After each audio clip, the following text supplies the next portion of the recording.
point, this was during the year of grand mistakes, which included having the young lady that I was dating had moved into the house because, if you meet someone and you have NRE, the rule is within 3 months you move them into the house, right? That's what you do.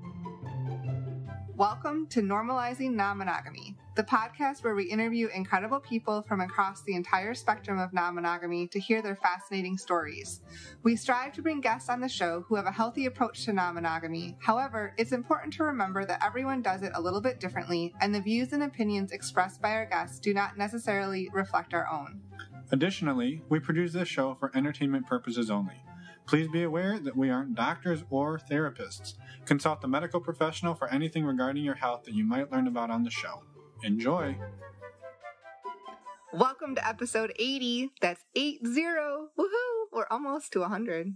Kind of. Anyway. We're 80% of the way there. I know. It's exciting. We're Finn and Emma, and today we have an interview with Norm, who is amazing. Is that all you're going to say? I thought you were going to chime in. He's amazing. We have a really candid discussion about how he views relationships and how he navigates it with his different partners. And some of the hilarious mishaps he's had over the years. So anyway, it's a fantastic story. Him and his wife have been together for 30 years, and they've been exploring non-monogamy for the last couple, and it's a great discussion. One quick thing that comes up, actually a couple of things. The first is there is an event that he's helping host out in the Washington, D.C.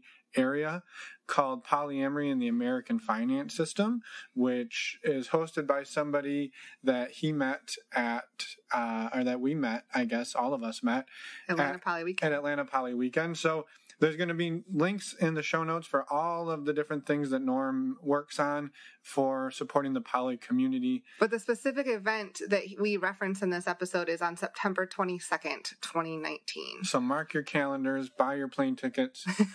And one other thing that comes up in this a few times is he uses the acronym DMV, which is not the Department of Motor Vehicles.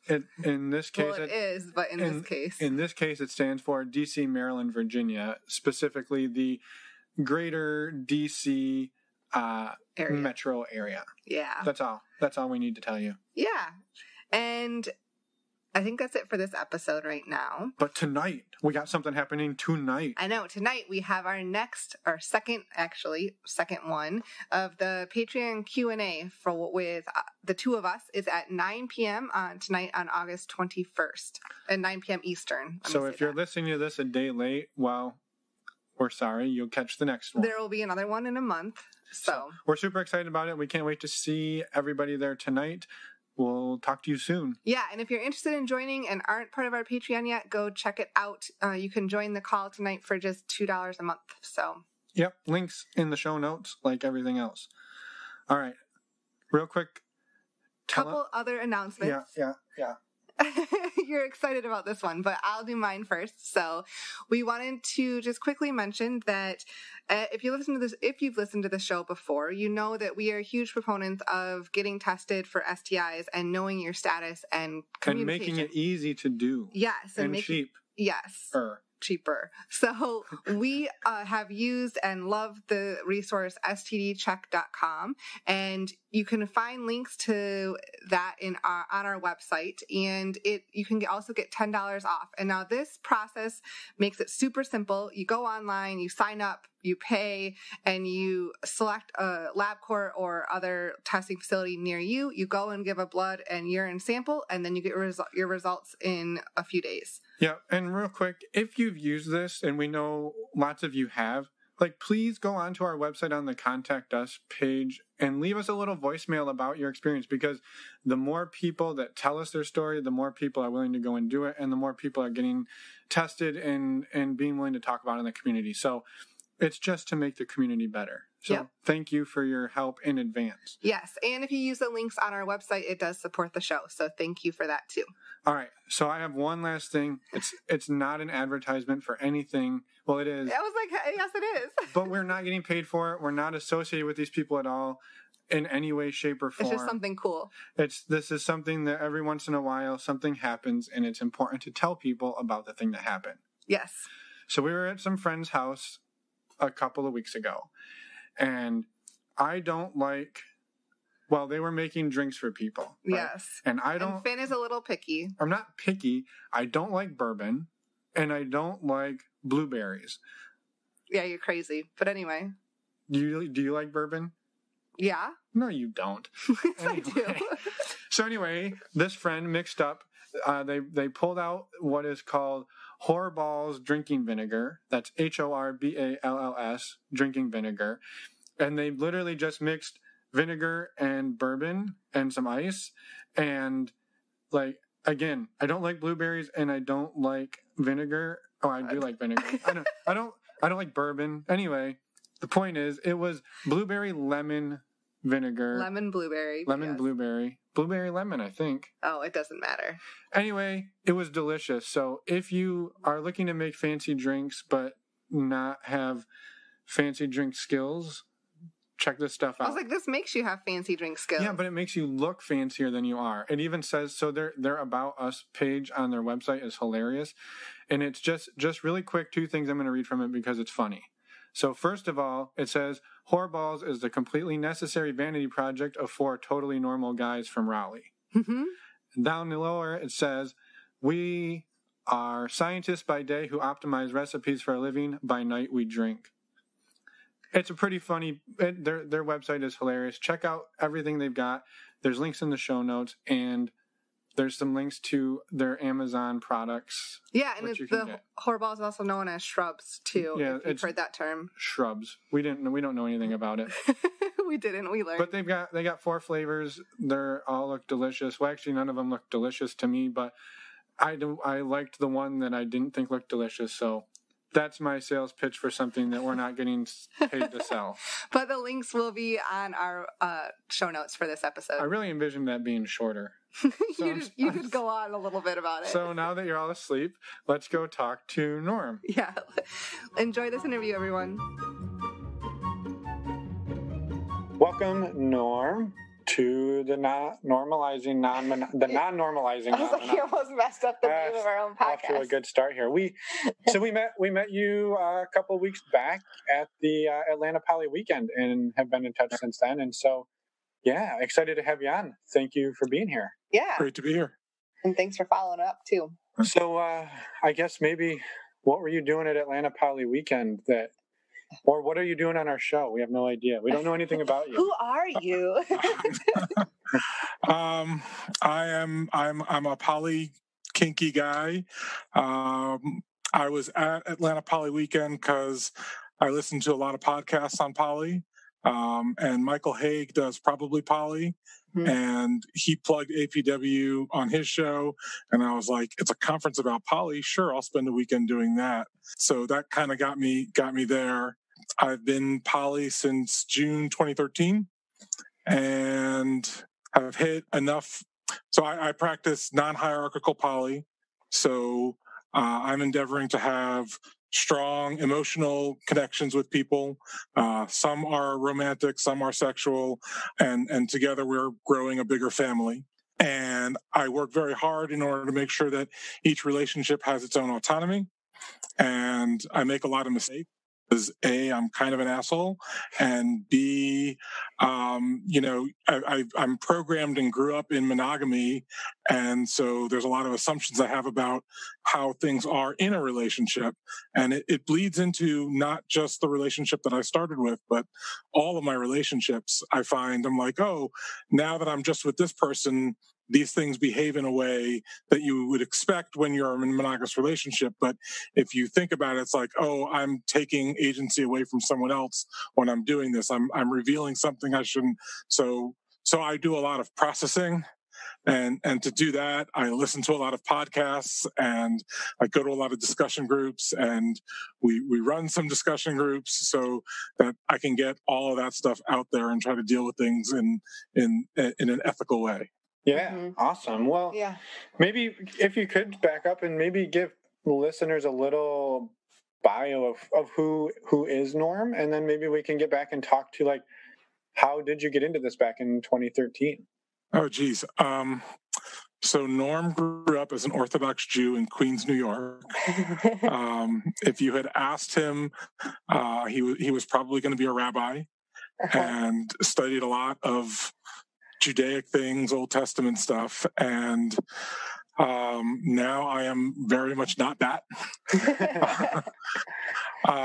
But there are a lot of the mental exercises that one does in analyzing of the biblical texts that create a way of critically thinking about stuff that has served me pretty well in becoming poly. We opened up in June 2013. That's like in my status at work on our private messages. It's like living the dream since June 2013, and people who ask get told the story. But my wife suffers from depression. And so she's had a lot of peaks and valleys in her life with her physicality and how she approaches sex. So there was one point where my son was having some dental surgery. He had to be put under for it. So she was in a waiting room, and I needed to go get some food because the whole intake process took much too long. And she was left alone, and she's off to the internet saying, "All right, motherfuckers, entertain me." And she ended up getting hooked on to some erotica. And if you talk about her sexuality and peaks and valleys, she like hit a total peak. And then later that week, she sits me down and says, "So we've always talked about the fact that what happens at the con stays at the con when we travel individually," which is something neither of us ever practiced, but we'd always say it to each other, have a good time, do whatever you want, just come home to your loved one. But no one ever about that. But she sat down and she's like, "What if we actually did that sort of thing?" And I'm just like, "Yeah, sure, whatever you want, baby." So that's how we became poly. Yeah, and the conventions that you were going to were not necessarily non-monogamy conventions at that point at all. Oh, they weren't non-monogamy conventions. No, for me, she was going to like sci-fi author kind of conventions with her friends. I was going to comic book and gaming conventions because I'm a big ass nerd. Like it's very rare for anyone to see me in a shirt that's not Superman. So it's my thing. Yeah. So yeah, and like my parents, who have been together since they were children and never travel anywhere or do anything without the other unless they have to, like go to work or something like that, they could never understand when we were, and this is when we were young, again, long before poly, I would go to my gaming stuff and I'd spend the weekend away, and then Rachel would go and be doing her thing, and my mom would be on the phone going, "So who's watching the kids?" I'm like, I'm watching the kids. And she didn't understand why we would leave each other. I'm like, because we got our own shit to do. Yeah. So we've always had this, we are two individuals in a wonderful, loving relationship. And it just, poly fits that very nicely, where we're still two individuals who love each other. We've been together since 1989. And I would say in those 30 years, we have been at least 5 different people to each other. Just the way relationships change. So of everybody on the planet, she and I are a very good match because we change with each other. Yeah. Which, I mean, you do change throughout the course of a relationship. And so it is important to change with each other if that relationship's going to work. But yeah. Cool. That's awesome. So in 2013, you said you got, she kind of had an awakening and you started down that poly journey. How did that look like in the beginning? Did you just jump right in and start dating other people, or did you take some other steps first? So she became one of the few live women on Ashley Madison. So she had some fun there. I had a female person that I knew from the conventions who would always joke with me, "Oh, if only you weren't married." And I was like, "Hey, guess what? I'm married." But she and I got together a few times. And then there was one time that after we had dinner, we were starting to, hang out, and we were getting undressed, and we were just laying in bed afterwards. And I just was kind of talking about some stuff that was going on with my family. And she was like, "Oh, I don't need to hear any of that. I just want this to be us." And I was like, "Oh, this is the last time we're sleeping together. Because to me, it's like I enjoy sex, and I can certainly have sex for sex's own sake, but I want to have relationships. I want to be connected with someone, and to connect with me is all of me. It's not just the part that we are doing. I am the sum of my parts, and I have to have that whole connection. Right. So, well, when you first started, it sounds like, again, you've talked about, like, you had a lot of autonomy. And did you lay out rules about how you two were going to approach this? Or was it like, let's just go and see what happens, see what comes our way? It was more organic. That we didn't have any rules per se. We had some safety protocols, like the first time you meet someone, it has to be in public. It has to be in a public place. I'm good. This was happening with her much more than me, because there were a lot more men than women on Ashley Madison, believe it or not. So we would have, again, safe calls. I need to know where you're going. I didn't need to know, but I'm going to know where you're going. If you're going to meet up for a second date and that's going to be at a hotel, you're going to tell me what hotel, what room, and all that. And, so that was in place, but that was just because you don't know who the fuck you're meeting on the internet. So yeah. It was for safety more than I need to know where you are. That crazy shit came later. So when we were just kind of like branching out and she was having a lot of these one-offs, and I was with R for a little bit, and during that time we didn't need a lot of rules because there wasn't much happening at home. I remember when she first started entertaining gentlemen at home, we kind of talked about it and we agreed not in our bed. And that wasn't a sanctity of the marriage bed kind of thing, but she didn't want to have to go through that much laundry on a day-to-day basis.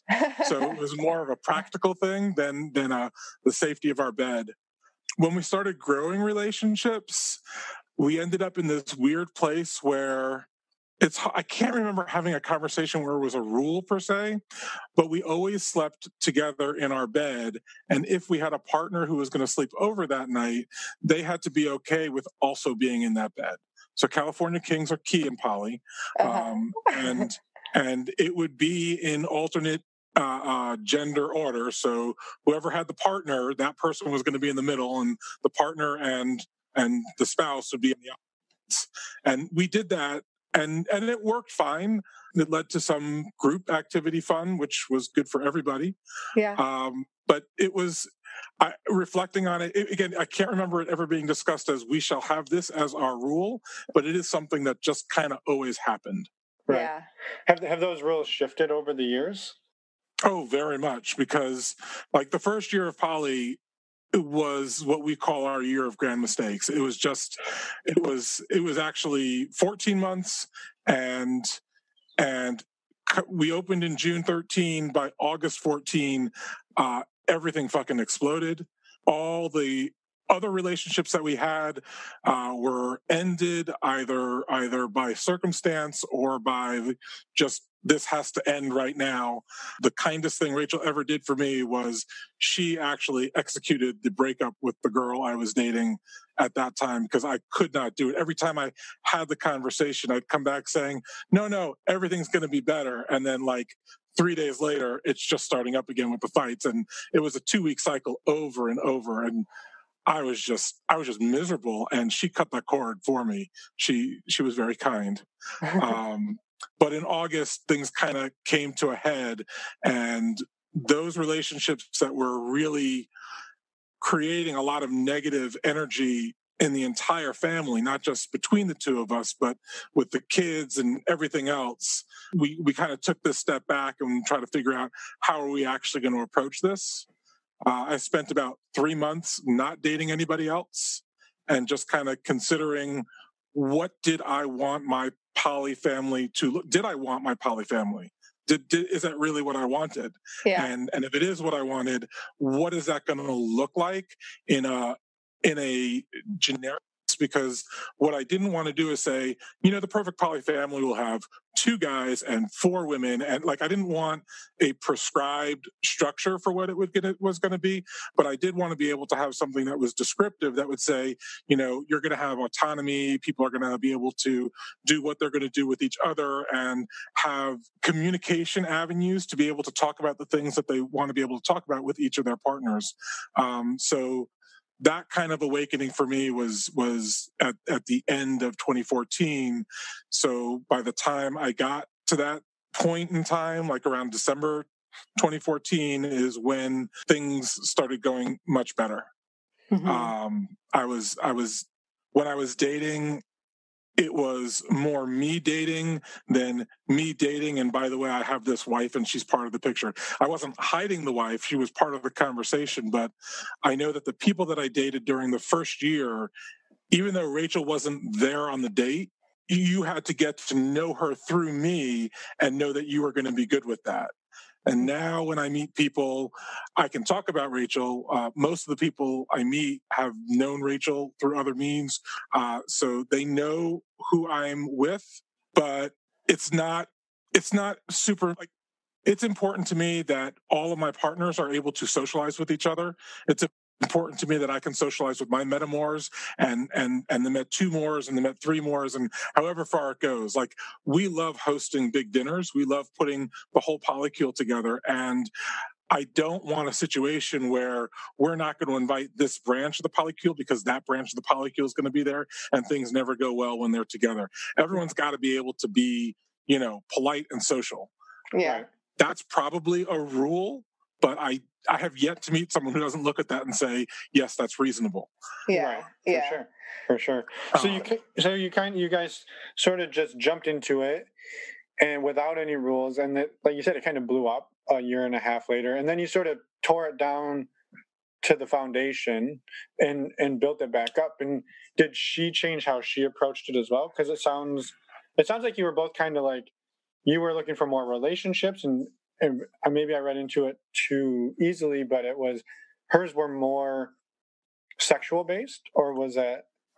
That was at the very beginning. But okay. I would say by the end of that first year, by December-ish, she had started to date on a more regular basis and had stopped.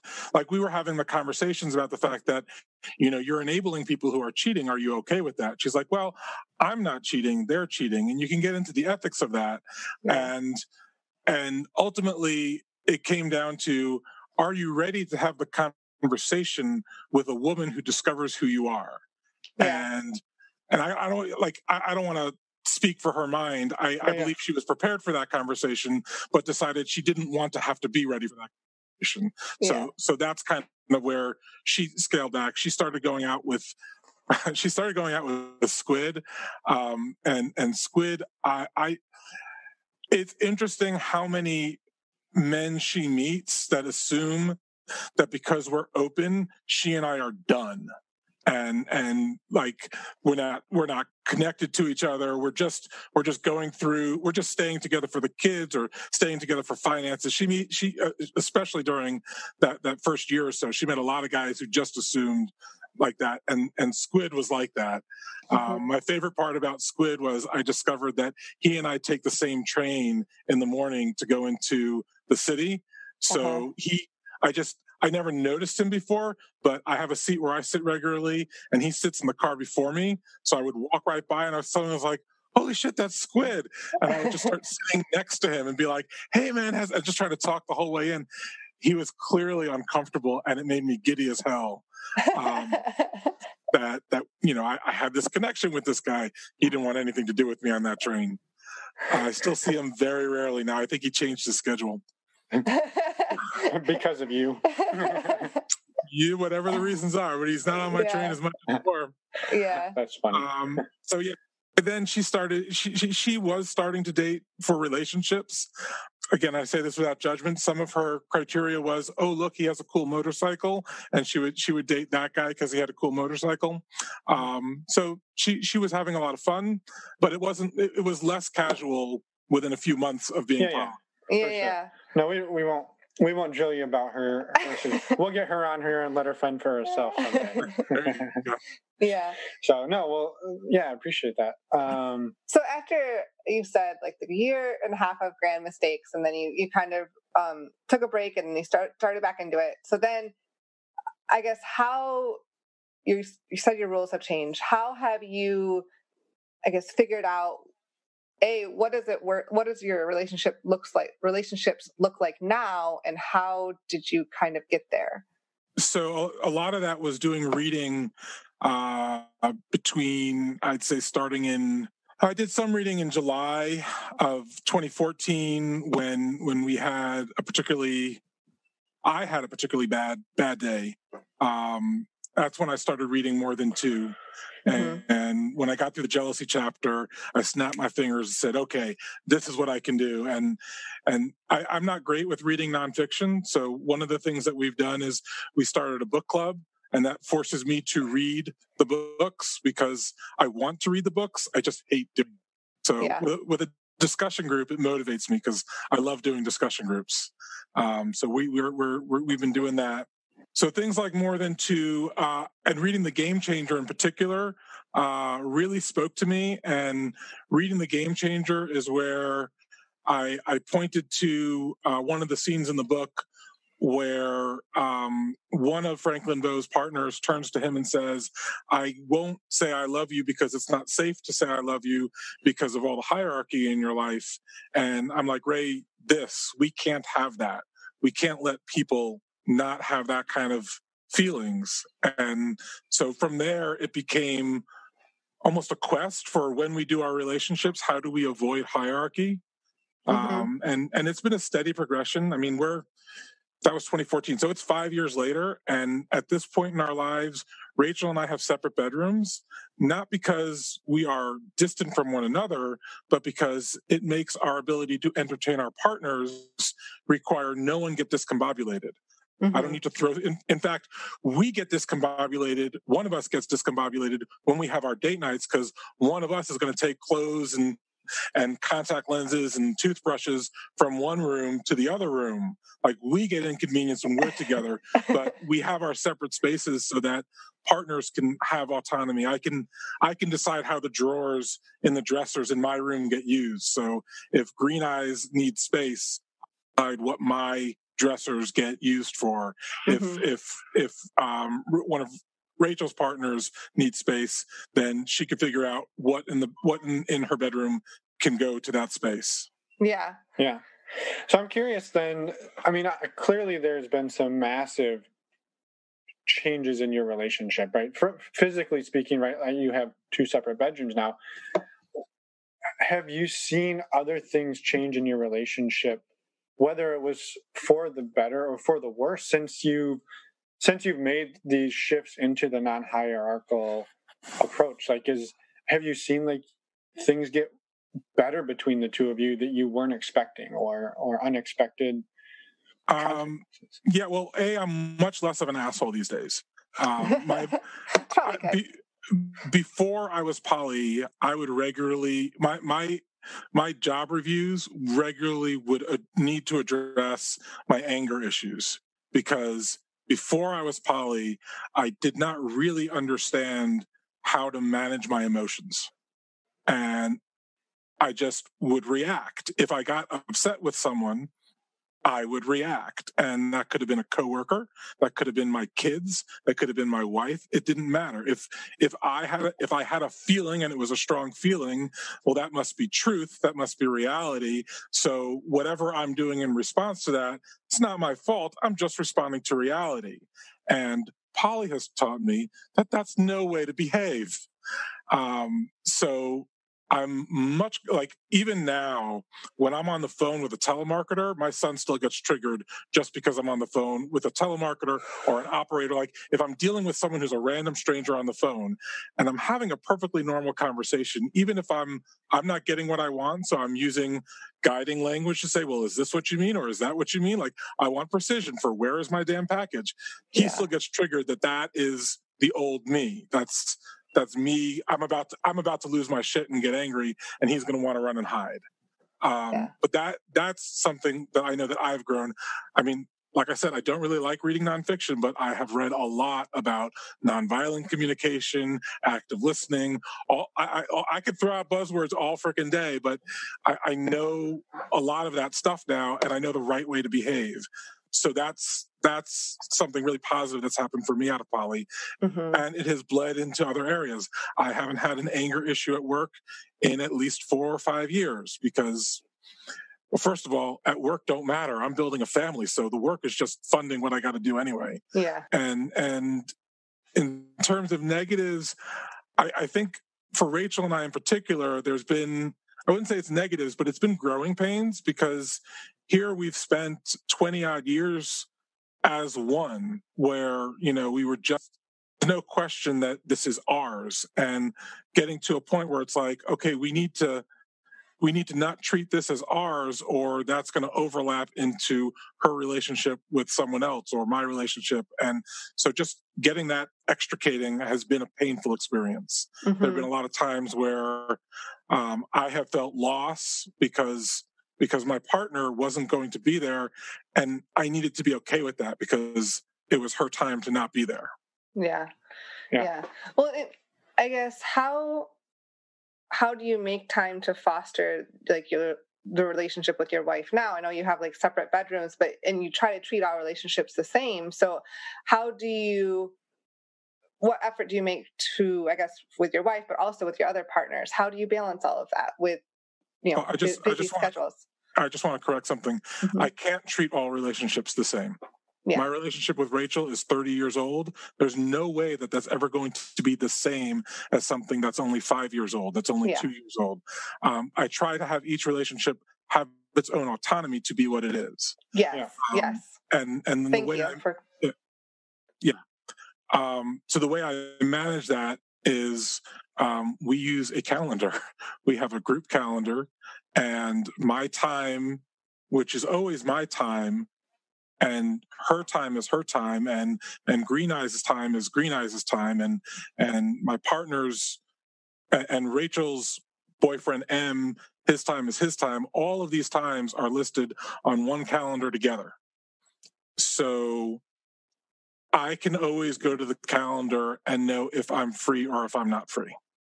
Sure. And I can, if I'm free, I can schedule my time. If I want to go on a date with a new person, I can look at the cozy calendar and see I'm not doing anything on Thursday night, therefore I could set up this date. Or if I'm not, and so with the two partners I have right now that are full-time, that are quote unquote, with the two people that I'm currently romantically entangled with, we have, I'm with Green Eyes once a week on the weekdays, and we are typically together on one day, at least one day every weekend. And Rachel has 1 night a week with her platonic life partner, and 1 night a week with M, and that usually turns into 2 nights. She's usually with him on Friday nights and then also on Saturday nights.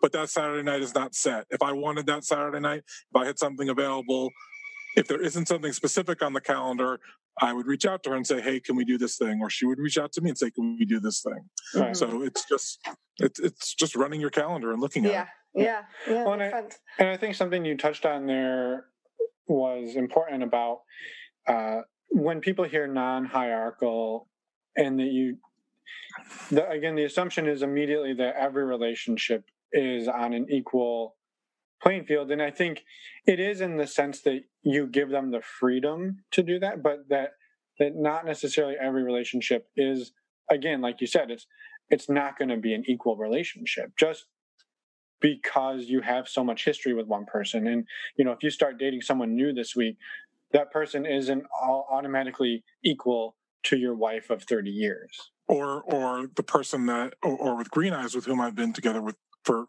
about 3 years. Yeah. And also my relationship with Rachel is equal power. I don't have any power over her. She has none over me. Whereas my relationship with Green Eyes is a DS relationship. So there are dynamics in play there, which when I meet someone new and we're getting together, The question is, what's that dynamic going to look like? And whatever it is, it's going to be what's right for that relationship. There was a period of time where I would say I really enjoy doing power exchange, and I'm poly, so I foresee all of my future relationships will be power exchange related. And then I went on a date with a woman, and she was great, and I really liked her, and I wanted to go out with her again. And she's like, "Oh, no, we're not going to date romantically because I don't do power exchange." And I was like, okay, that makes sense. That's definitely not what I'm looking for. But as I was driving home from that date, I'm like, well, that's fucking stupid. Why did I make such a weird line for myself? Here I met someone. She was great. I liked her. And because I had this silly idea that all of my relationships, except the one with Rachel, should be with power exchange, well, I don't know why it needed to look like that. So I try to be very open and not have conditions on each relationship, and just handle each relationship as it comes. Yeah. How have you handled, I guess, your friends and family surrounding this, becoming poly? Have you been pretty open and honest about it throughout the whole journey, or is it something that you've had to keep hidden for a while? Or I guess, how have you handled it? So I've never really had a good filter. That's just me. I've just always been a big blabbermouth. And there's a cafeteria in my office building. So there's a group of us who get together for breakfast every day.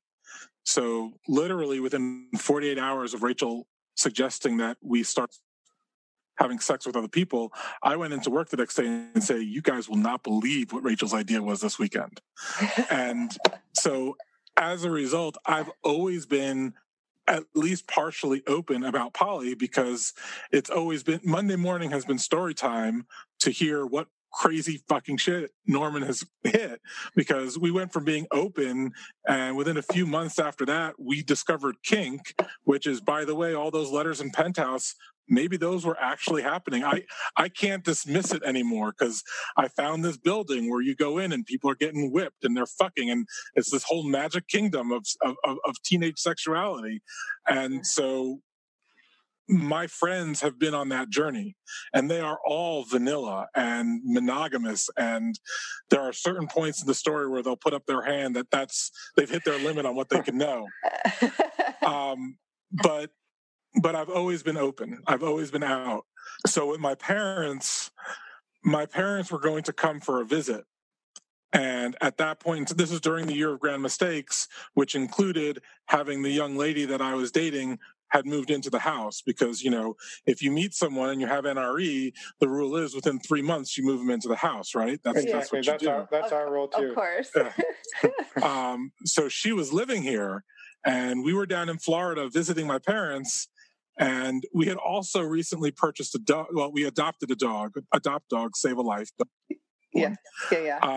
So we had recently adopted a dog, the first dog we had ever adopted. My daughter really wanted a dog, and I thought if I get her a dog, she'll come around on poly, because again, that makes sense too, doesn't it? I was a fucking idiot a lot of my life. So while we're visiting my folks in Florida, back home, my girlfriend is taking care of my dog, and my parents are going to come and visit. My mom hates dogs. So I'm like, okay, Ray, we need to tell my parents 2 things on this trip.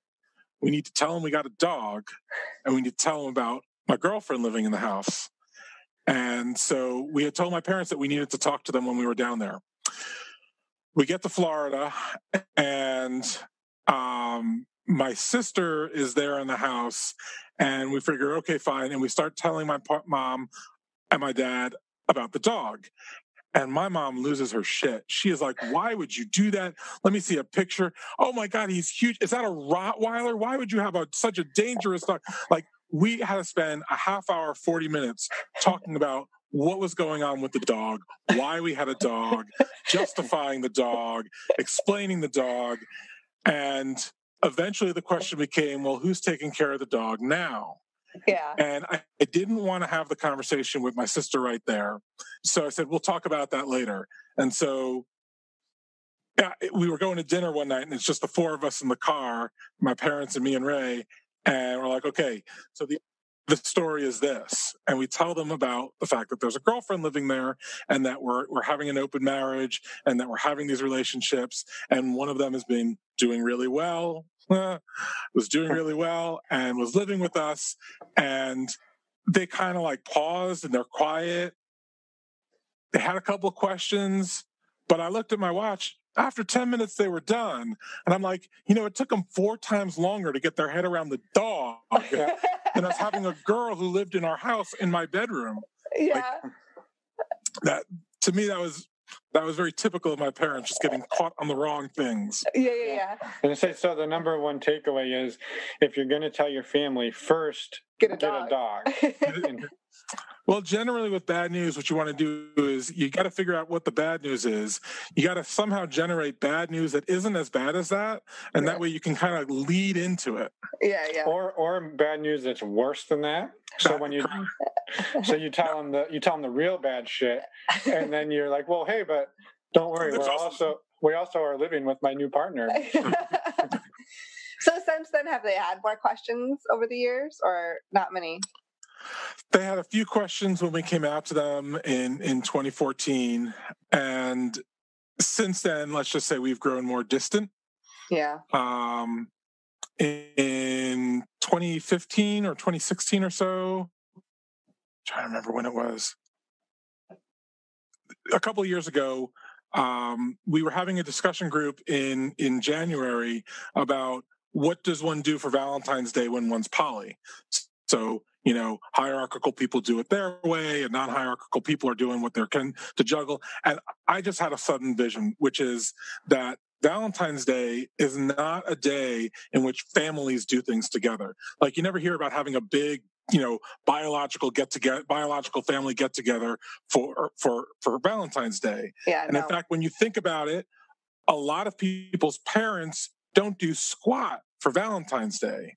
So at this point in time, I had 3 partners, including Rachel, and I was like, you know what we're going to do? We're going to invite all of our bio families to come to Maryland and have a big poly Thanksgiving. We're going to turn Valentine's Day into poly Thanksgiving. And Rachel's parents weren't going to be able to make it because they were going to be traveling around the country. And my other girlfriends, their families couldn't make it. Some were in Iowa, some were in Tennessee, and they just couldn't make it. Yeah. But my parents told me that they wouldn't make the trip because if they made the trip, it might imply that they approve of what we're doing and they don't. And I said, oh, okay. So it's been a little strained since then. Yeah, understandably so. That sucks. So they didn't ask a ton of questions, but they also aren't in support, which is okay. Like of my siblings, I'm the one that has needed my parents in a practical way very minimally. I've always been the independent kid, so it is what it is. Yeah. Wow. Well, thank you for sharing that with us. So did you end up having the poly Valentine's Day thing? Well, we had dinner. I mean, we did the polycule dinner. We just had no one. We just had no family there, and it wasn't until not last Thanksgiving, but the one before. So that'd be 2017. For Thanksgiving, we have traditionally always gone to Rachel's family. Mm-hmm. So she has a sister. So between her parents, her sister, and us, the Thanksgiving dinner kind of moves around the triangle all around the country. So in 2017, it was our year to host, and we hosted, and the polycule was invited as well. So her family met the polycule, and again, Rachel's also out to her parents. We've always been out. Mm-hmm. So it was just a matter of, okay, this is what it is, and her family is very accepting. They're very liberal-minded, and I wouldn't choose to do this, but as long as everybody's happy, super. Yeah. I think her parents have more questions. They worry about the finance side of things more than anything else. Yeah. Which, again, where they come from, I understand. Yeah. And from the finance side of things, it's like there isn't any issues. Right. Yeah. Well, that's good. I'm glad they're supportive. So I like, you've talked about a lot of different things, and like the person moving in after 3 months is super fascinating. I'm not gonna. I won't get hung up there. So again, you're on that one. Yeah.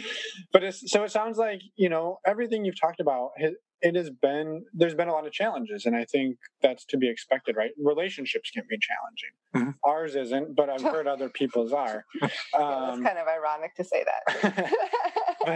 But I guess, have you found things that being polyamorous makes easier for you or for Rachel? I would avoid talking for Rachel as much as I can, because that just gets me in trouble. Yeah. I guess poly has made my ability to set boundaries a lot easier. Again, pre-poly, big asshole. I would set my boundaries by just being very passive aggressive and angry and pushing away, versus now I can kind of take a moment and think about it and be like, okay, if you're going to be like, if that's your decision about what you want to do, then I need to do this for me. Rachel was becoming friends with another woman, and Rachel was dating that woman's boyfriend, and through one night where the two women were having some conversation, they thought it would be a great idea if Rachel and I came over to her house, and that she and her husband played with me and Ray. And having learned a little bit about swing from listening to your podcast, I can describe that it was a full swap, which is not language I would have had a month ago. Well, that's good. You're welcome. Yeah. I learned. And after that night, there was a ton of drama coming from the female partner, and Rachel was very willing and I don't know if I say how. She was managing the communication and her emotions, and trying to be apologetic for where she had felt she might have misstepped. And I was just like, no, she's fucking crazy. I don't want anything to do with this. And so that was one of the first instances I can remember where I said, if you're going to continue to see them, that's fine. You do what you want to do. But I want some notice before they're going to be here in the house, because I'm going to not be here in the house. And so I saw a lot of movies over the next month and a half, because whenever they were over, I'm like, I'm going to go see something in the fucking movies. Yeah. Yeah. I mean, it was a way of diffusing the situation, right? And not making and you gave her autonomy. Right. Exactly. I wasn't responsible for any of the drama. The drama in particular was so I would never identify myself as primal, but whatever was going on between Rachel and the husband was fucking primal. Now I am a bit of a voyeur, and so the wife and we were doing our thing, and at a certain point we're up to cuddle time, and Rachel and the husband are still like rolling all around and tearing at each other and scratching and biting, and me, I'm like, this is so hot. And the next morning I learned that those were not her thoughts. Her thoughts were, why are they fucking doing this? Now she had some back issues. She literally could not play like that. Right. So I can imagine for her partner, to see that her partner was loving and enjoying something so physical that she couldn't do could probably hit her emotionally. For sure. So where I extricated myself from this whole thing was when she sent me a text saying, don't you think it was so rude of them to do X and Y and Z? I was like, I don't know how to tell you this, but I thought it was fucking hot. And she wrote back saying, well, I guess I don't need to talk to you about it anymore. And I'm like, no, you don't. And I talked about it with Ray. I'm like, I don't think I need to talk about it with her anymore either. I just wanted away from all that drama. Yeah, so that makes sense. So I was just like, if you can deal with this, more power to you. But I'm not exposing myself to it. Yeah, and you didn't take it away from her. You just said, you do your thing and just let me know so I can escape. Yep. Yeah. So obviously that wasn't a trigger for any type of jealousy for you. Have you experienced anything that you found that does cause jealousy, or anything coming up like that? So I have experienced jealousy. I have a good jealousy story. Generally nowadays, though, I would say I experience envy pretty frequently. I don't think I ever really experience a situation where I want that instead of you, which is how I talk about jealousy. But I will meet a lot of people. I have a friend who lives about 2 miles up the street. He's got his own dungeon. He throws parties, and I am envious. I wish I had the wood making skills that he had. Like I would love to be able to do the kinds of things he can do. He's a master craftsman. Yeah. Now my jealousy story goes back to the year of grand mistakes. Some good stories this year. There's always good stories. I learned that when I was a kid. It's everybody has an exciting life. It's just a question of being able to tell the stories of your life. There's always something to tell. It's just a matter of seeing it and phrasing it. Oh yeah. So my son needed to go to the ER. And I promised him I wouldn't talk about why on the podcast. I'll just say it's fucking hilarious. Okay. He needed to go to the ER. It was July 4th, and it was about 3 or 4 in the afternoon. Now, Rachel and her partner from the year of grand mistakes were up at the sex club. Rachel was teaching a naked yoga class, and that was turning. And after that class was over, it was going to be a play party, and they were going to stay for the play party. So Rachel's co-yoga instructor was a woman that wanted to play with me and the partner that I had living at the house. So I was going to have my first organized 3-way that did not include my wife, and I was super excited about that. So the plan was that I would take my girlfriend and my son to the fireworks, and then we'd come home, and then Rachel and her boyfriend would come home, and they would bring the other woman to the house, and then Rachel and her partner would go to her room, and I'd go to my room, and great fun for everybody. Now, I got to pause and say at this time, I had a mentor from the kink lifestyle who said, there are things you need to do in order to keep your family safe. So you need to have an app on everybody's phone so you know who's where all the time. You need to have cameras in your house so you can make sure you know who's doing what wherever they are in the house. Now, all of our cameras that got put in were visible. There was no one in the house who didn't know where they were, but they were there. And one of them was in the room that Rachel stayed in with her boyfriend. So Jack needs to go to the ER. So instead of going to fireworks, we go to the ER. And that took a good 6-7 hours. So by the time I realized that I'm not getting home till after midnight, I'm texting Ray and I'm saying, don't bother bringing E back to the house because I'm not going to be in any shape to do anything when I get there. So I had to cancel what I was very much looking forward to. So finally, my son gets discharged. He's still groggy from being put under. He goes into the back of the car and he's passing out. I'm driving home from the hospital. It's about a half-hour drive. It's July 4th at like 1 o'clock in the morning. There's nobody on the fucking road.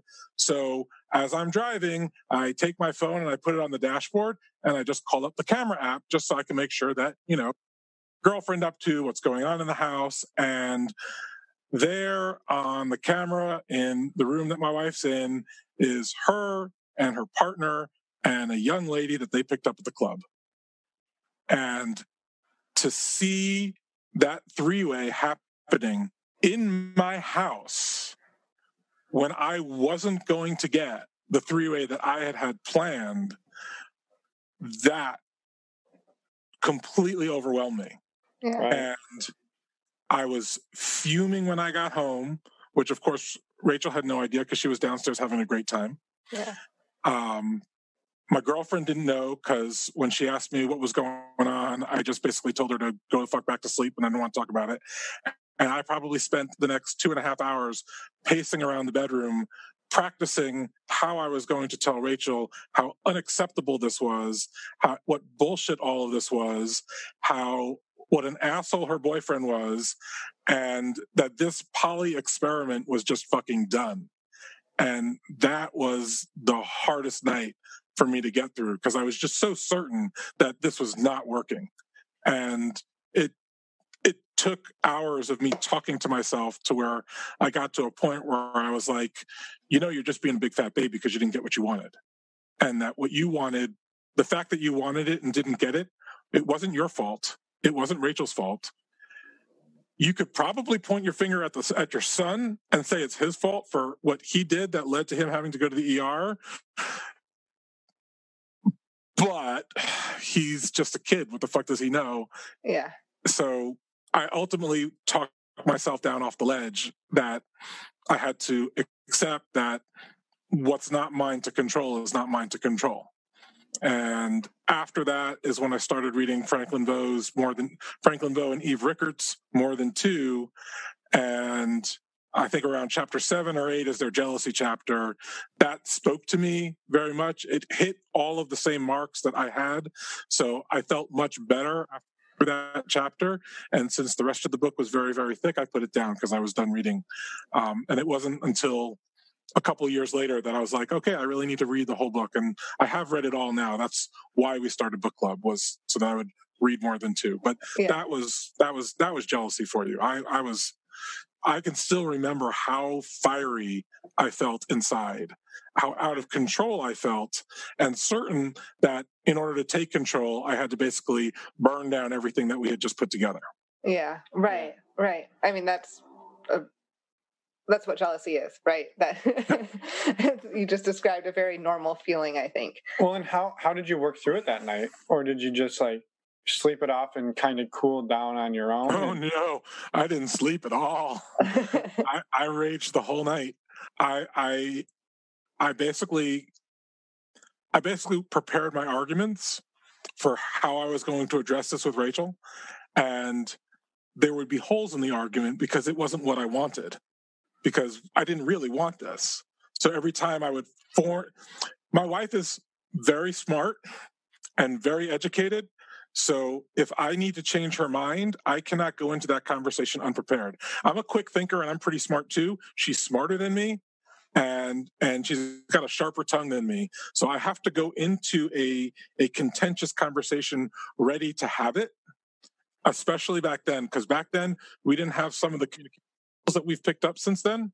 Mm-hmm. So having an argument with her, which this was going to be, I had to have all of my quips ready. I had to have every line of reasoning. I had to make sure that I was right no matter which way the logic tree went. And I never was right. Every time I followed the logic tree down, I wasn't right. It wasn't true that poly needed to stop. It wasn't true that we needed to become more connected. We needed to be as connected. Again, every time I followed it through, it never felt like the right answer to me. So eventually I talked myself to the point where, well, what is the right answer? Where does your logic actually lead? And if it leads to, well, poly is right, then how are you going to deal with the fact that you feel like shit about what's happening? Mm-hmm. So it just, I talked myself out of it. Yeah. It sounds like she won the argument even though she wasn't in it. She's very good at that. She's impressive. Yeah. I wanted to circle back, and you had mentioned so you have children, and they weren't. It doesn't sound like they were always supportive of polyamory, and I don't know what their ages were. And so if you could touch on that and kind of how that's grown as you've explored it. Let's see. If we became poly in 2013, then my daughter would have been 12. My son would have been about 14 or 15 when we became poly. Okay. And again, especially old enough to understand. Oh, absolutely. So for the first month or two, there was really nothing to tell them because everything that was happening outside the house. Mm-hmm. The only thing that was sometimes Daddy wasn't home that night because the girl that I was sleeping with, she lived about 2.5 hours away. So we would meet in the middle at a hotel. And so every now and again, Daddy wasn't home at night, which was unusual, but nothing that really needed a long explanation. New people started hanging around the house. The guy with the motorcycle that Rachel wanted to date, before they had dated or even became physical, he was over to hang out. They had probably gone riding on his bike. And we had a full couch. So it's 3 seats across, and Rachel was sitting on one seat, and Doc was sitting on the other end. And my son came home from school, and he walked into the room, and he saw this guy there, and he said, are you cheating on Dad? And later that night, she told me this cute story. And I was like, no, that's not cute. We can't have that. We can't have them have even the thought that something untoward is going on. Yeah. So we need to tell the kids. And we flipped a coin, and she got the boy and I got the girl. So I went and told my daughter, and she told our son, and we were both done about 10 minutes later. Yeah. My daughter's only question was, if you date other women, are those women going to sleep with you and with Mom? Are you going to have a three-way? And I was like, I don't know. I kind of hope so. And she's like, well, where do all the parts go? And I said, well, why don't you ask me that after I can tell you? But right now, I don't know. But by the time partners were actually at the house, she was less interested in getting those details. Moving the young lady in, especially as quickly as we did, was of everybody, my daughter did not like that very much, and her agency in this household was not respected by me as it should have been. Again, classic NRE early first year mistakes. I'm not proud of it, but I'll own it for what it is. Yeah. And are your children supportive now? Yeah. So my son has Asperger's and anxiety. So there are a lot of times where he'll cycle and he'll get depressed about things. And when he's in a low, he likes to say things like, I don't really like poly because I think it's just an excuse that you can leave me behind whenever you want. But on the other hand, if I say, well, if I were to stop poly, that would mean Green Eyes wouldn't come around anymore. Do you want that? It would mean that Rachel's romantic partner and platonic partner wouldn't come around. Do you want that? No, you like these people in our lives. You like the poly community that we're growing, because that leads to events like we've been trying to do a movie night on the lawn where we get blow up a screen and we do a movie out there and we invite the whole poly community, and we'll usually get about 15 people there. So he likes those things. I'm like, those things don't happen without the poly.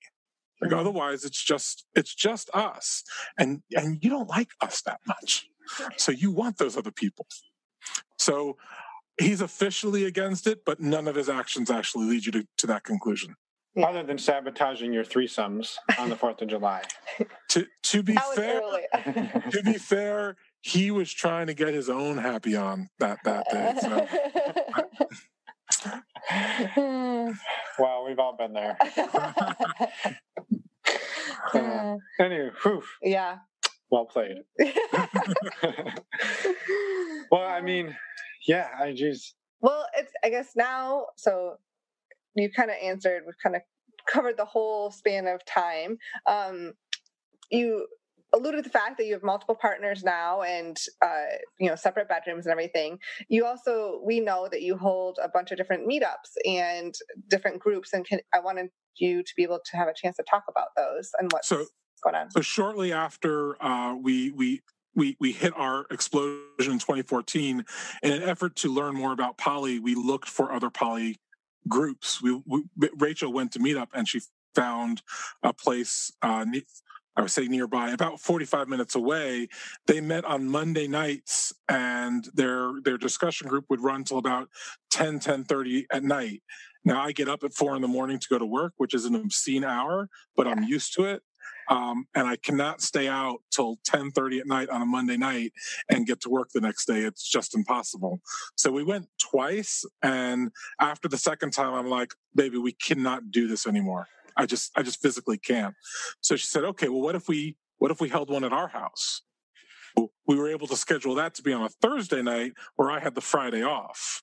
So that worked much better for me. And so we created a group called the Practicing Polyamory Community. And we went to a couple of different meetup places and we posted the event, and we got about 24 people for the first couple months. Wow. And now we get about 36 people. And if the topic is right, we'll get up to about 50. Wow. And I've been told by neighbors who are my friends that the street gets clogged with cars and they don't understand why I do this. But we've got a secret Facebook group where we've got about 200 people in it, and they'll interact and get support for each other there. We do a FetLife listing because a lot of us are kinky, so it's easy to be able to advertise stuff there. And then we have a meetup group that we're starting. We post on a poly meetup group that's in the DMV area, and then we have our own poly meetup group that I just kicked off last weekend, and I'm going to start putting our events on there also. But we'll do. We'll do a regular discussion group once a month. That's the Thursday. I call that our anchor one because that's the one where we get the most people to show up. I started with a kinky person who lives in the Virginia area, a discussion group that focuses on poly and kink. So there's a lot of poly people that aren't kinky. I don't understand why, but they are apparently a thing. So in an effort to make sure they feel safe and comfortable, when we do our poly discussion group, kink is not on the table. So some guys and some girls will like to be funny and start to steer the conversations about, well, I get jealous when they start using my dildo, which is funny, but it's not where we want that conversation. So we'll steer away from kink in those conversations. So we have a different group that I'll run to specifically talk about poly and kink stuff. That meets down in Virginia. I think I mentioned that we do book club. It's on hiatus for the summer because for it to be hot out and to read, I just can't deal with that. So I'll pick it up again in the fall. And so this is all, do you mind in which region? You said Virginia, so you're in area? I'm in Maryland. Our group meets at our house in Gaithersburg. Okay. So if you know the area, it's around exit 10 on 270. So it's just a little bit north of the Beltway. And then the kink group is in Alexandria. So that's about a 45-minute shot. And then book club when we start it up again, there's one of the members of our community who wants to host something at her house. So we're going to do book club at her place, and she's in Silver Spring. So it's kind of like I'm trying to get all over the Beltway. But meanwhile, in the last few years, we had people who came to our group for a while that are Baltimore centric. In fact, I think they were on one of your early podcasts. They created a group called Pods, PODS, and they run stuff very close to Baltimore in that area. And then there's another woman named Libby. I'm going to screw up her last name. It's with an S. Yes. She was at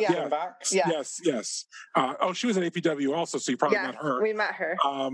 So she runs stuff down like Silver Spring would be the northern end of it, and then she also gets into DC. Plus in DC proper, there's a secretary named Tamara Pincus. She runs a support group once a month, and I try to attend as many of these things as I can. I would attend a support group about attending support groups, but I can't find one of those. I go to as many groups as I can. So the story there is if you live in the DC or Baltimore metro area and you're interested in this, you really have no reason to not find some type of resource, at least to get some information and meet other people that are open-minded and willing to talk with you. And my contact information will be in the show notes, I expect. So if people have questions or want specifics, they should feel free to just reach out to me.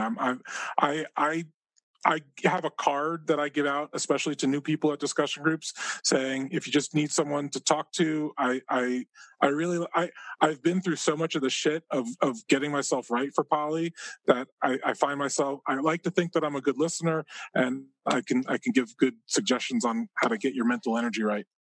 So I have two follow-ups on the group. So the first is, can you talk a little bit about the impact that building these communities has had on you, and just the impact that you've seen these communities have on people in the community, and specifically around the fact that when people show up to these discussion groups, I'm assuming it's not you standing up telling people, here's how you do it. It's everybody's in there sort of crowdsourcing solutions and talking over ideas. And how does, I guess. I think each group kind of has its own kind of flavor. I haven't been to as many of the pods groups as I have been recently, but I've noticed that a lot of those tend to be promoted as we're going to have the following presenter. And again, there's nothing wrong with that. And so, but I do know from anecdotal information that it is still interactive there. Artist groups, the anchor event on our Thursday nights, I always joke that that's where our polycule kind of processes our shit. So the topic of the month will almost always be something that someone in the polycule is like, I really need to deal with this. But the reality is that we found is when you leave the discussion up to the crowd, it almost never goes in the direction where you are getting the information that you want. A good conversation's being had, but it is more like what you're saying, where the group just kind of bats everything around. So we kind of flip-flop on our topics. Like our next topic at the end of this month is going to be red flags and green flags about when you start dating someone new. So I expect that that's going to be a pretty lively conversation, but it's going to be like people throwing out new ideas of, oh, what about this? And so we'll just have up on the screen, I'll just start typing up 2 different lists, and that'll just generate conversation. And then like down in DC, tomorrow's group, that is literally like a support group. It's like everybody goes around and says who they are, now who has shit that they need to process, and that makes the hour and a half fly by. It's usually like 2 or 3 people each month will have something they need to process. So it depends on the group. Our Alexandria group, sometimes I feel like it's more like an organized munch more than a discussion group, because it's at a restaurant, we're in the party room, everybody's kind of just socializing until I'm like, okay, we need to actually start on the topic. And then again, the topic is at best a broad strokes, and the conversation just goes wherever it's going to go. Yeah, right. Yeah, absolutely. Well, so the other part of that question was, I, from experience, know there's a lot of people in the swinging community in the greater DC, we'll call it the DC metro area. If somebody is like thinking that they want to go more down the swinging route, do you think it would still be a benefit for them to come and be part of these conversations? Because I would imagine, as we've sort of learned through our show, that the conversations that get had, I mean, they're applicable to monogamous people. They're applicable to just about anybody who's working on conversation skills. Anybody who's in a relationship. Yeah. So do you think, like, if somebody's like shows up and they're like, oh, we're not poly, we're thinking about opening our relationship and probably doing more of the swinging thing, but we're here to learn, how would that be received? It depends on the people. There are some people that are poly that are like, yeah, if you're swinging, you're doing something very different. Myself personally, I try to very much live by the maxim of, your kink's not my kink, your kink's okay. So whatever you're doing is fine with me.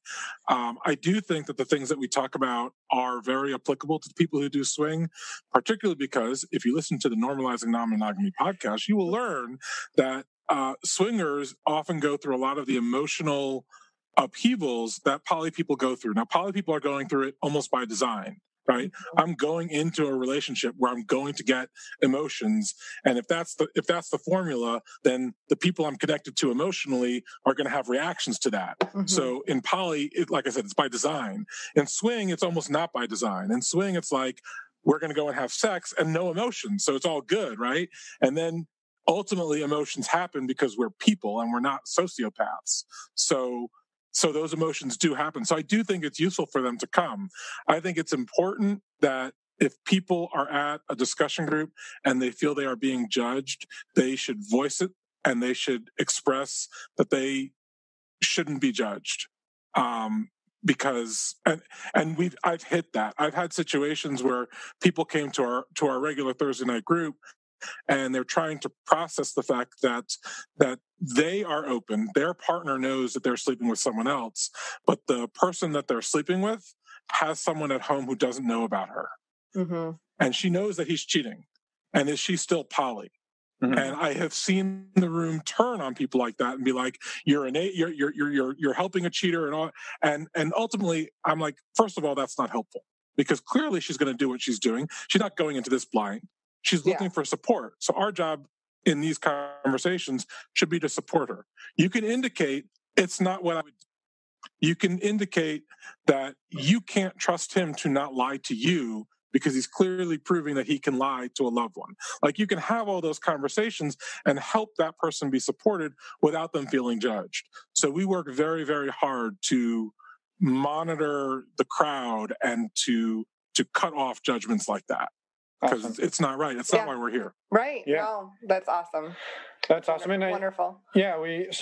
Thank you for one, for coming on. We'll give you a minute here to give any final thoughts, but I just wanted to say, thank you for coming on and sharing the resource of your group and the groups in the area and promoting those. And we'll put all of that information, because I think it's super helpful for people that they're out there, they're thinking they're isolated, and then they find out, well, holy shit, there's 17 support groups in the greater DC area. I know I hyperbole a little bit there, but you have people in your area. And so if there is somebody listening that's got a group in their area, please let us know. We'd love to have you on, hear your story, and hear about what you've got to help people, because that's why we're here. So, and I did know that you wanted to get one shout out, I guess, for something in the end of September. Yes, our September 22nd event is going to be a presentation by a gentleman I met at APW. He has a fantastic financial plan for how a poly family can work to start building their finances together, to kind of simulate what you can do when you're financially connected in marriage. You can have something similar as a polycule. So he said at APW that he wanted to take that presentation on the road. So I went up to him right afterwards and said, how does Gaithersburg, Maryland sound as a first stop? So on September 22nd, he's going to be here. We're titling it Polyamory and the American Finance System. And it's a fantastic presentation. I'm very excited by it. I'm trying to get my polycule on board that this is something that we can consider doing. And I think that the more of us that do it, we'll be able to normalize a polycule in the financial sector.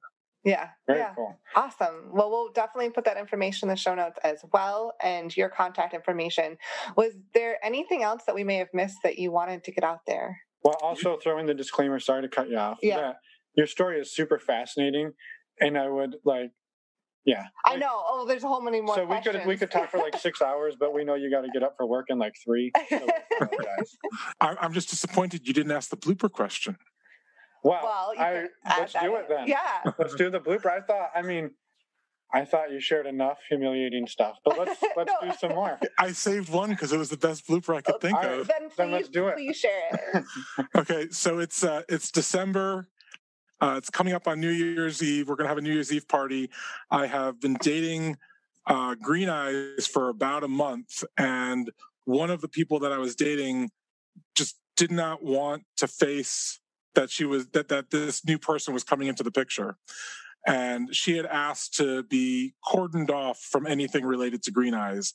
And I had said yes, which in hindsight was probably not the right answer, but that is what it is. To get ready for our New Year's Eve party, Rachel asked me to take Green Eyes out for the day so that the partner who didn't want to, who this other partner didn't have to deal with Green Eyes the whole day of cleaning. It would just be during the party time. And I was like, sure, I could do that. So I took Green Eyes to the movies. While we're at the movie, before the previews start, another partner of mine sent me a good morning text. And I said, oh, we should say good morning to S too. So I put the camera up to get a selfie. And Green Eyes had a habit back then that whenever a selfie was being taken, she would stick her tongue out. So I took the picture. Her tongue was sticking out. I'm like, I don't know why you did that. She's like, oh, you can't send that. I go, oh, I sure can. And I sent that to what I thought was my other partner out of all of this. Turned the phone off because the preview started, and we were there. I think we were watching Star Wars. So 3 hours later, I turn my phone on, and I have about 35, 50 messages because my other partner did not send me a good morning text. She had sent a good morning text to me and to my wife, Rachel, and to the partner that didn't want to have anything to do with Green Eyes. So when that partner opened her phone when she woke up in the morning, it was to a picture of Green Eyes sticking her tongue out at her. And that's how I learned how important it is to check to see who you are sending your texts to. Oh, man. Yeah, I bet you had some... a fun New Year's Eve. I was going to say, but the party was interesting. It was a good party. Like I ate crow and made my apologies, and that partner and I thought we had gotten things right, but we actually ended up breaking up within 24 hours of that. So it did not go well from there. Yeah. Oh. Well, thank you for sharing the blooper. Hopefully it's one, I mean, it actually comes with a really good learning point or, teaching point too.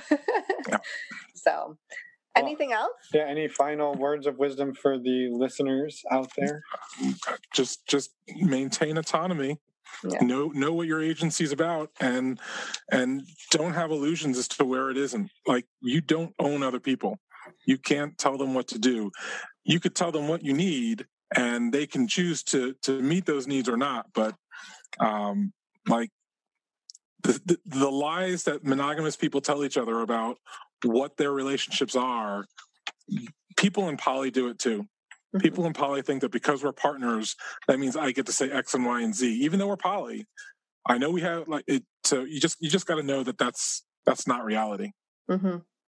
Yep. Yeah. Well, thank you. Yeah, that makes sense. Thank you so much for sharing, and I'm so glad we met you at APW, and I'm excited to continue the conversation, and hopefully we'll make it out to the DC area and meet you sometime. We'll do a support group tour. Yeah. Absolutely. We'll hit them all. So awesome. Well, good luck at the September event. We'll make sure to promote it, and have a wonderful evening. Yeah, thanks so much. Yeah. I bet you thought I was still going to be talking about them drinking shrubs. The whoreballs? The whoreballs. By the way, it's made in the U.S. in small batches, and it's only been around for about a year or less. Well, you read from their website at the beginning that it was from North Carolina. Right. Well, I said Raleigh, and people don't necessarily know what Raleigh is. I know. So now I'm telling them it's North Carolina. Okay. Anyway, thank you, Norm, for putting up with our bullshit. Well, my bullshit. Well, and for coming on the show and being so candid with us. We really enjoyed your interview, and we hope others got a lot out of it, because I think it was awesome. And thank you for sharing with us secretly what happened to your son and why he went to the emergency room. Sorry, listeners. Anyway, thank you again to everybody for listening. Next week, we have a crazy kick-ass interview with Jim and Karen, who met at a sex club. Yes. Have been together ever since. Yes. And boy, has it been steamy. I don't know. I haven't been there, but it sounds like it was a great time. I thought that's where you were going. It is. It was a great interview. It is a great interview. We're excited to share it. They have an amazing story. So that'll be coming out next Wednesday. Last thing, we should mention one last thing. Yeah. Also, go to our website, normalizingnonmonogamy.com, to see all of the things that we pander about. Yes. Including... This last thing we wanted to mention, we mentioned at the top of last week's show, is called The Enclosed, and they are a subscription-based lingerie company, and they reached out to us a few months ago and asked us to be on or do an interview for their blog, so we will put links to that in the show notes as well. And they also sent me a super fun pair of underwear, so it came wrapped in a really cute box with even rose petals. When you opened it, it was very well packaged. It was really fun to open, and the underwear are very comfortable. So we were able to get a discount for you if you use the links on our website. Or I'm sorry, you don't need to use the links on our website, but there will be links there. You could just have to use the offer code EMMA25 for 25% off. Yep. And again, this isn't again, but we are not being paid to do this. It was just sort of an agreement where we could get a discount for you, the listener, in return for us talking about them, The Enclosed. Yeah. So now, are you done rambling? Yep. Now it's the end of the show. Do. Here's singing ourselves. All right. Bye-bye. Bye, everyone.